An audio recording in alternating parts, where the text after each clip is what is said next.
మీతో ఫ్రెండ్షిప్ చేసి జీవితాంతం ఉంటే నువ్వు నాగబాబు గారు అసలు చాలా క్లోజ్గా ఉండేది ఇప్పటికీ కదా. close ఆయనతో ఎందుకు మధ్యలో గొడవ మూవీ వచ్చింది? ఆర్టిస్టే ఇప్పుడు చెప్పేది అది మూవీ ఆర్టిస్టేషన్ గురించే. దానికి ఏమొచ్చింది ప్రాబ్లం?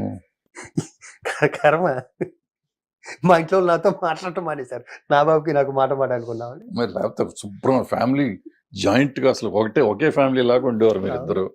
అలాంటిది ఇప్పటికీ నాగబాబు అంటే నాకు అంతే ఇష్టం. దాంట్లో ఇంకా డౌటే అక్కర్లేదు మీకు. మూవీ ఆర్టిస్టేషన్ మా దగ్గర పర్సనల్ గా ఉంటాయి నాగబాబుకి నాకు. సడన్ గా నిన్ను ఓడగొట్టేదాకా ఆయన అంత పగబట్టాల్సిన పరిస్థితికి వచ్చింది ఆయనకి. ఏమో నెక్స్ట్ మళ్ళీ నన్ను ఆయనే గెలిపిస్తాడేమో. అసలు ఎందుకు వచ్చింది ఆ పరిస్థితి? ఎందుకు వచ్చింది? ఏ మిస్అండర్స్టాండింగ్ అనే. మీ ఇద్దరికి ఉన్న అసలు అండర్స్టాండింగ్ ఎక్కువ కదా. ఎక్కువ, చాలా అండర్స్టాండింగ్ ఎక్కువ. మరి ఎందుకు వచ్చిందో నాకైతే గాడ్ ప్రామిస్ గా తెలియదు. నేను అనుకోవటం ఏంటంటే పవన్ కళ్యాణ్ మామూలుడు కదా, అడిగేస్తావు కదా ఏంటన్నా ఏమైందని అడుగుతావు. అడిగే స్టేజ్ దాటిపోయింది. మధ్యలో ఉంటారు కదా, మీకు తెలియదు మరి. పవన్ కళ్యాణ్ ఒక రోజు వచ్చి ఆఫీస్కి వచ్చి గొడవ చేసేవాడికి గొడవ చేసి నెక్స్ట్ నేను ప్రెసిడెంట్ గా ఉన్నాను నేను అన్నాడు. మంచి దగ్గర రెస్ట్ తీసుకుంటాను అన్న. ఇదే మాట అన్న. బాగా గొడవ చేసి ఆయన ఎందుకు వచ్చాడు, ఎందుకు గొడవ చేశాడు ఇప్పటికీ నాకు క్లారిటీ లేదు. ఏదో కోపంతో వచ్చాడు. ఫోన్ చేయి రాఘవేంద్ర గారు, ఫోన్ చేయి సురేష్ బాబు, ఫోన్ చేయి, ఈ రెండే అన్నారు. ఇద్దరికి ఫోన్ చేశాను. రాఘవేంద్ర గారు లేరు, సురేష్ బాబు గారు బెంగళూరులో ఎక్కడ ఉన్నారు అని చెప్పి ఎంతంతో ఎమోషన్, అతను ఎమోషన్ చూస్తున్నాగా. రాఘవేంద్ర గారికి ఎందుకు చేయమన్నాడు? రాఘవేంద్ర గారికి ఏం సంబంధం ఛాంబర్ లో? ఏం మరి నాకు అన్యాయం జరిగింది, దీనికి తీర్పు ఎవరు చెప్తారు అంటే మూవీ ఆర్టిస్ట్ సంబంధం ఏముంటుంది, ఛాంబర్ కి సంబంధం ఏముంటుంది, ప్రొడ్యూసర్ కౌన్సిల్ సంబంధం, ఏదైనా పర్సనల్. ఇప్పుడు నన్ను ఎవరో తిట్టారు అనుకోండి, నన్ను భరద్వాజ తిట్టారు, నేను భరద్వాజతో చూసుకోవాలి. దానికి ఛాంబర్ మూవీ ఆర్టిస్ట్ ఏం చేస్తుంది? నాకు తెలిసిన నాలెడ్జ్ అది. ఒక 20 మంది లాయర్ని తీసుకొచ్చాడు. సరే నువ్వేం చేసావు నా మీద అన్నాడు. జెన్యూన్ గా నేను, మంచులక్ష్మి, ఇంకో హీరోయిన్ ఐజీ దగ్గరికి వెళ్ళి కంప్లైంట్ ఇచ్చి సంతకాలు పెట్టించుకుని అన్ని తీసుకొచ్చి ఫైల్ ఇస్తే ఫైల్ చూసే ఓపిక కూడా లేదు ఆయనకి. నాకు చాలా కావాల్సిన వ్యక్తి. చాలాసార్లు మద్రాసులో కలిసి ఉన్నాం. ఆ క్లోజ్తో లోపలికి వెళ్ళి, లోపల లాయర్లు ఉన్నాడు డి అన్నారు.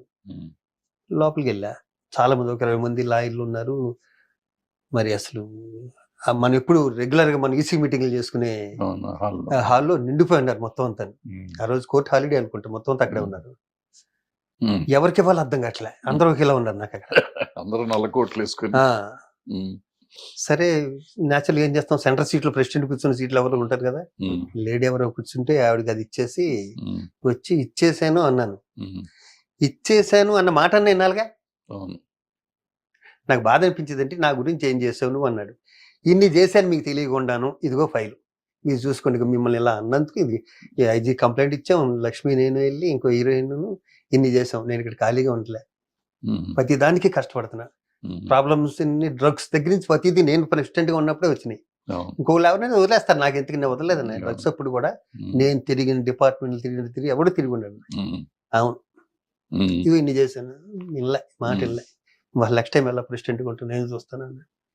థ్యాంక్ యూ అని చెప్పి నేను షూటింగ్ వెళ్ళిపోయాను. లాయర్లు ఏం చేశారు? ఊరికి ఫైల్ తీసుకుని ఈ తర్వాత అసలు ఏం జరిగిందో తెలియదు నాకు. తర్వాత నాకు తెలిసింది ఏంటంటే, ఇంకా నాగబాబు నేను ఇండస్ట్రీ అంతా తెలుసు, మెదడు అంత క్లోజ్. తర్వాత తెలిసింది ఏంటంటే, ఇది కామెడీగానే తీసుకున్నాను, దీంట్లో ఏం సీరియస్. అప్పుడు ఆ క్షణం సీరియస్ వస్తే నేను ఇంట్లో ఉండగా మా బాబు ఫోన్ చేశాడు, కళ్యాణ్. బాబు ఎక్కడా? ఇంట్లో ఉన్నాను. అది కాదు నాగబాబు నువ్వు క్లోజ్ ఫ్రెండ్స్ కదా, నాగబాబు ఏంటి రాజశేఖర్ దగ్గరికి వెళ్ళిపోతున్నాడు అంటే, బాబా టెన్షన్ లో ఉన్నావు, ఇల్లుండే ఎలక్షన్ లో, నువ్వు టెన్షన్ పెట్టగా నన్ను. నిజం బాబా, జోకి ఎంతకేస్తాను అన్నాడు కళ్యాణ్. ఎందుకు వెళ్తారులే నాగబాబు, నన్ను వదిలేసి ఎందుకు వెళ్తాడంటే చెప్పి నరేష్ దగ్గరికిను రాజశేఖర్ గారి దగ్గరికిను అనుకున్నా. జస్ట్ అలా ఫోన్ పెట్టాడండి, స్కూలింగ్ వస్తుంది. మధ్యలో నాగబాబు, ఇటు రాజశేఖర్, నరేష్. అంటే ఇండస్ట్రీలోనూ ఏదో ఒక షాక్ అప్పుడప్పుడు తింటాం కదా, నాకు అదో షాక్, నాకు మైండ్ బ్లాక్ అయిపోయింది. మరి అంత ఓవర్ నైట్ ఓడగట్టగలిగిన వాళ్ళు మనోజ్ విష్ణుని ఓడగొట్టలేకపోయారుగా, అదే పార్టీ. అక్కడ తేడా ఎందుకు వచ్చింది? అప్పుడు నువ్వు అసలు కంటిన్యూ దాంట్లో ఏలు పెట్టలేదు. అప్పుడు నేను షెడ్ లో ఉన్నా, అప్పుడు చాలా సీరియస్ గా ఉంది అది. ఈ కరోనా టైంలో ఇంచుమించు నేను. అవును, విష్ణు నన్ను ఈ మధ్యన కూడా ఒకసారి న్యూజిలాండ్ వెళ్లే ముందు కూడా అంకుల్ ఒకసారి వచ్చి కలవనట్టు నేను వస్తాను చెప్పి విష్ణు అసలు ప్రెసిడెంటే కలవలేదని బొక్కే తీసుకెళ్ళి విష్ణుకి ఇచ్చి లేనోని జాగ్రత్తగా చూసుకో విష్ణు, నేను ఇంకేం అడగను. ఆఫీస్కి ఎవడన్నా కష్టంతో వస్తే అది చూసుకో, నా పర్సనల్ రిక్వెస్ట్ ఇది, అదొక్కటే ముక్క మాట్లాడేసి న్యూజిలాండ్ వెళ్తున్నాను అన్నప్పుడు ఏ అవసరం ఉన్నా నాకు ఫోన్ చేయమని అని చెప్పేసి. ఇంటికి యంగ్స్టర్స్ ఉన్నాయి, మనకన్నా ఎక్కువ ఓపిక ఉంటుంది, వాళ్ళు చేయాలనుకుంటే చేయొచ్చు. నేను ఏమనుకున్నా అంటే వాళ్ళ ఫాదర్ కూడా ప్రెసిడెంట్గా చేశారు కాబట్టి మోహన్ బాబు గారు, పైగా ఆయన ఎంత కోపం ఏమన్నా కూడా మాట అంటే మాట మీద కొంచెం పనులు అవుతాయి కొంచెం. విష్ణు కూడా పాపం చేద్దాం అంటాడు.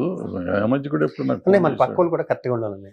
ఆ మధ్య ఫోన్ చేశాడు, అంకుల్ అప్పుడు మనం బిల్డింగ్ కడతామన్నాం అదంటే, మరి అన్నావు కదా అన్న, అది ఎట్లా కట్టాలి అంకుల్, ఏదో చేయాలి, ఒకసారి వచ్చి మాట్లాడతాను అని మళ్ళీ అతనికి ఇంట్రెస్ట్ ఉంది, పక్క వాళ్ళు కూడా ఉండాలి, చెయ్యాలని ఉండాలి. అవును, అంటే ఇంట్రెస్ట్ లేనోడు మనకి ఫోన్ చేయాల్సిన అవసరం లేదు, అవసరం ఉంది, చెప్పాల్సిన అంతేగా. అవసరం లేదు కదా. అవును, నేనే నువ్వు గడితే గట్టు కట్టపోతే కట్టపో అనొచ్చు మనం వెంటనే.